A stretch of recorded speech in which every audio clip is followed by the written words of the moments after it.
ഇന്ന് ഞാൻ രണ്ട് സാധനമായിട്ടാണ് വന്നിട്ടുള്ളത്. രണ്ടും മാലകളാണ്.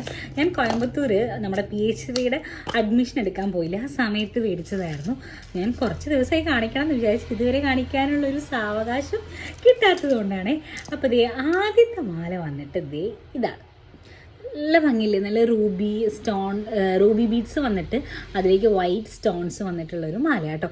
നല്ല സെക്കൻഡ് വൺ ഞാൻ ഒരുപാട് കാലം ആഗ്രഹിച്ചൊരു സാധനം, കല്യാണത്തിന് പോലും മേടിക്കണം എന്ന് വിചാരിച്ചിട്ട് നടന്നില്ല.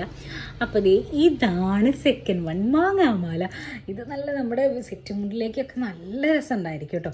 അപ്പോൾ ദേ ഇതാണ് രണ്ടാമത്തെ മാല വന്നിട്ട്. ഇത് രണ്ടും നല്ല അഫോർഡബിൾ പ്രൈസിനാട്ടോ എനിക്ക് കോയമ്പത്തൂർ ഹൈക്കോടതി ജംഗ്ഷനിലുള്ള മുനിസിപ്പാലിറ്റി ജംഗ്ഷനിലുള്ള മാർക്കറ്റിൽ നിന്നാണ് ഞാൻ അത് മേടിച്ചിട്ടുണ്ടായിരുന്നത്. ഇതിൻ്റെ ഒരു ഭംഗി അറിയണമെങ്കിൽ ഞാനത് ക്ലോസ് ആയിട്ട് കാണിച്ചിട്ട് കണ്ടോ. ഇതാണ്, ഇതിലിപ്പോൾ ലോക്കറ്റ് വരുന്നുണ്ട്, അതിൻ്റെ രണ്ട് സൈഡിലും ഓരോ ബീഡ്സൊക്കെ വരുന്നുണ്ട്. അത്രയും രസമുണ്ട്. ഞാൻ എപ്പോഴെങ്കിലും ഇടാൻ പറ്റുന്നൊരു നമുക്കൊരു ഒക്കേഷൻ വന്നു കഴിഞ്ഞാൽ ഞാൻ ഇട്ട് കാണിച്ചു തരാം കേട്ടോ. അത്രയും ഭംഗിയുള്ളൊരു ലോക്കറ്റാണ്. അപ്പോൾ നിങ്ങൾക്ക് ഇഷ്ടപ്പെട്ടു താഴെ കമൻറ്റ് ചെയ്യാൻ മറക്കണ്ട.